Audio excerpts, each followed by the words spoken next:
G'day everybody, it's Scott Morrison Gillard from Supertech Electronics, and today we're going to remove a Hyundai Tucson Stereo sound system. This particular one is dead, doesn't go at all. Now the tools you'll need today is preferably two large flat plastic spudges, a tiny pointy flat end screwdriver, and a Phillips head screwdriver. Okay, now ours is loose for video purposes. First part you're going to have to get off is this part here. Now the clips go in straight, so you don't want to lift it, you want to pull it straight forward. Now we started by getting one spudger in there, then one in there, and once we got a good enough gap, we pulled it forward. Now the clips you're fighting against are these guys here. They go straight into the dash that way. And now that we've got ours out, we're going to put that aside over there for the time being.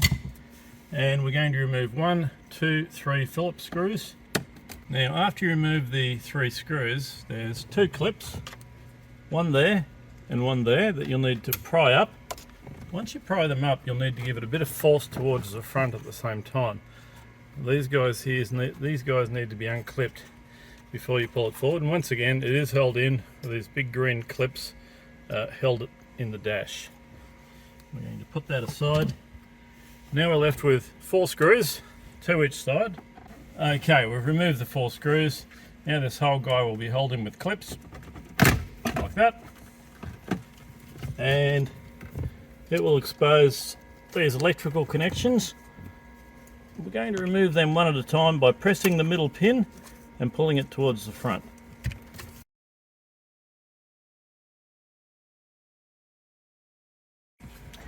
And that unit is ready to send off to Supertech Electronics for repair.